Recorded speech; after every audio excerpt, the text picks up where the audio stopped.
Avant et de poursuivre notre échange autour de cette guerre contre la République islamique en Iran, nous sommes en direct avec Mayar Monchipour, légende de la boxe française, champion du monde, d'ailleurs de boxe des supercoqs. Merci d'être avec nous, Mayar Monchipour. Vous êtes franco-iranien.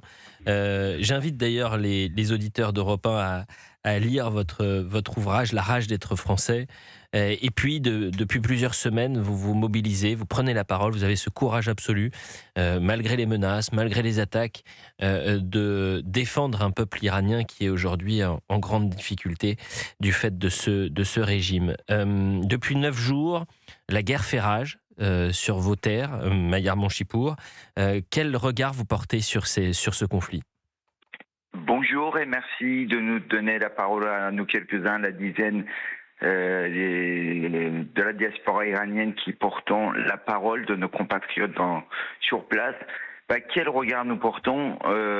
Cette attaque nous donne beaucoup d'espoir. Et ça, beaucoup de nos concitoyens français, politiquement très marqués pour les uns, et religieusement dans la haine du juif et de l'État d'Israël pour les autres, ne comprennent pas. Nous fêtons ces attaques. Attention, il va falloir que ça soit dans le temps concis et que ça aboutisse à un résultat.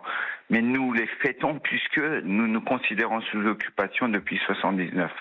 Pour que les Français comprennent bien, c'est comme si l'Allemagne nazie, le Troisième Reich, avait réussi à rester en France et qu'au bout de 50 ans, c'est-à-dire à la fin du XXIe siècle, dans les années 2000, une intervention américaine pouvait permettre les Français et la France d'être autonomes vis-à-vis de l'Allemagne nazie. C'est ce que nous ressentons et beaucoup de gens ne le comprennent pas.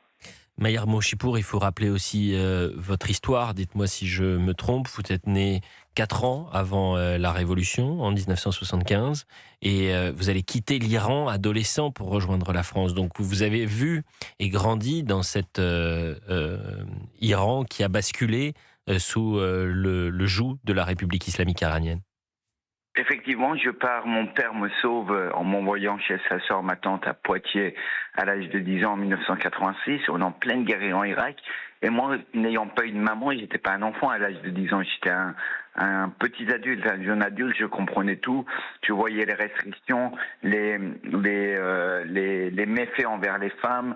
Et je les ai encore mieux compris maintenant en tant que jeune adulte et maintenant adulte. Je lis beaucoup, je me documente beaucoup. Et je sais ce que vivent des compatriotes. Alors, comme disait Avnoussi Almani, une de vos collègues, comme moi, venue très jeune ici, sa vraie patrie, ma vraie patrie à la France, j'ai une deuxième patrie qui est l'Iran.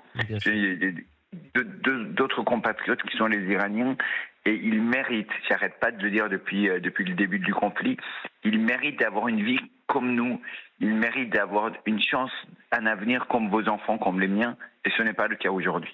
Qu'est-ce que vous avez, Mayar Monchipour, envie de dire à ceux qui contestent l'intervention militaire américaine et israélienne en disant qu'elle bafoue le droit international et j'ai vu d'ailleurs, non pas en France, mais à Londres, une manifestation en soutien au régime iranien. Ça s'est passé hier après-midi. Évidemment, la République islamique depuis 1979, il y a un virage dans le monde entier. C'est ce qu'on appelle la fameuse expression, c'est proxy, c'est sbires, c'est ouvriers partout dans le monde, même en Europe. La chute probable de ce régime nous préservera d'une islamisation galopante de l'Europe. Et ce que je veux juste dire, avec politesse, je ne parle pas des intellectuels qui, selon nous, se trompent et ils devraient écouter les Iraniens.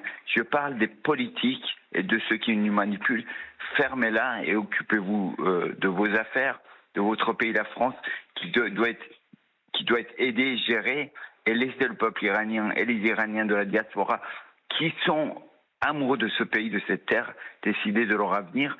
Et, on vous le dit, qu'ils nous vous en déplaisent, les frappes américaines, israéliennes, peut-être nous sauveront et nous les soutenons. Eh ben, écoutez, merci. Le message est passé. Maillard Monchipour, légende de la boxe française, militant pour la cause iranienne et pour le peuple iranien qui aspire à vivre en toute liberté depuis 47 ans sous le joug de la République islamique et iranienne. Merci beaucoup, Maillard Monchipour. Merci de m'avoir donné la parole. Ben, c'est la moindre des choses et je vous aurai toujours le micro ouvert et disponible pour prendre la parole, Maillard Monchipour. Merci encore.